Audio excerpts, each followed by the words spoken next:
Hello and welcome to this edition of Face Off on France 24.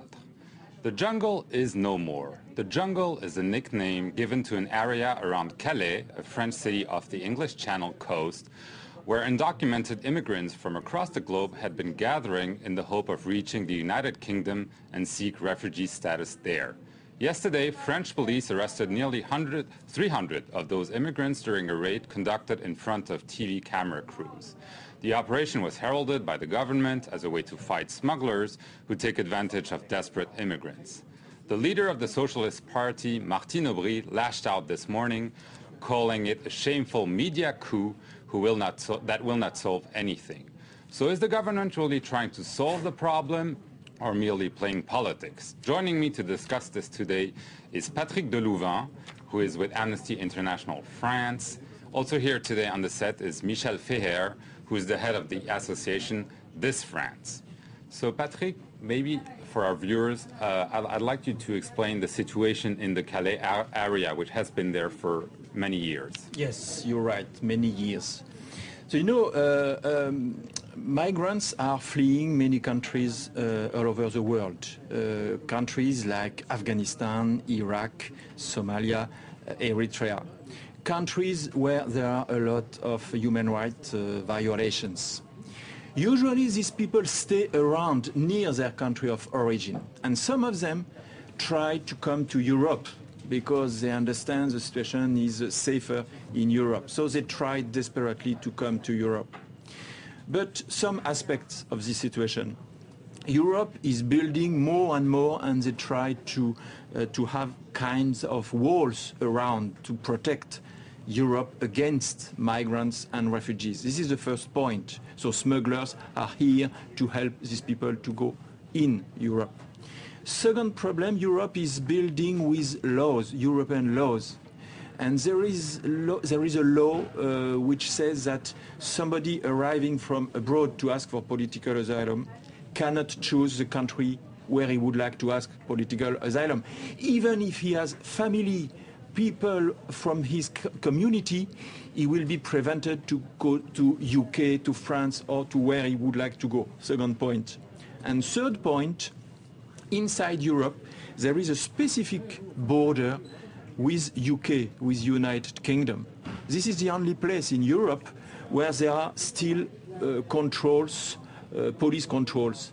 So that's why refugees arriving from Iraq, Eritrea, Somalia, Afghanistan are stuck here in Calais because they want to go to UK, to United Kingdom, to meet with their family. This is a problem. Mm-hmm. Michel, so the situation has been there. Those immigrants have been gathering. There was a center called Sangatte where they used to be. Now apparently they're in and around Calais, in the woods. It's been called the jungle. I mean, the use of the word jungle is significant. I mean, it seems that why this description of the jungle?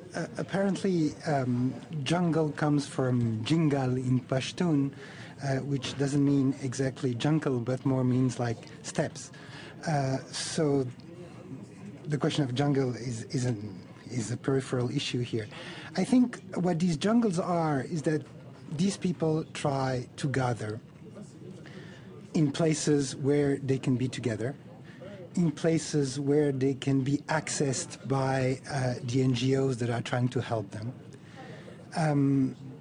Also, they try to gather and to be under somewhat the protection of these NGOs in order to fend off people who are racketeers for the most part and who operate in a mafia-like style, apparently, in the sense that they say, if you want to be protected, you have to pay us.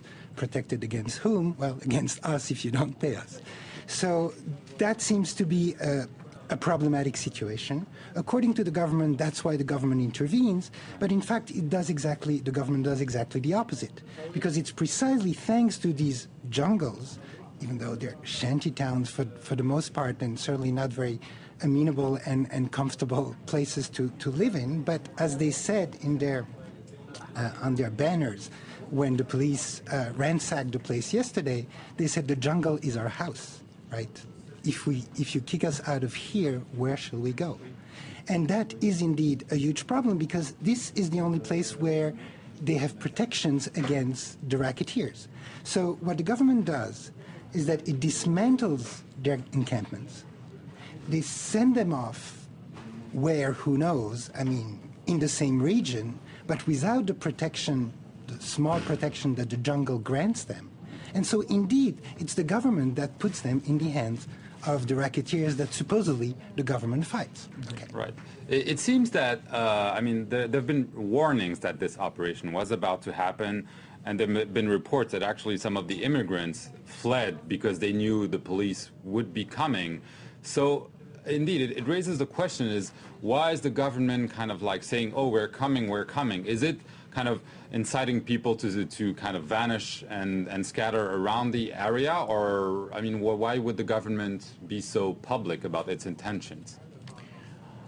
I think the main objective of that, because you're right, Mr. Besson went there in Calais in April, and he began to say, I will dismantle the jungle soon, before the end of 2009. So it was in April he began to say that.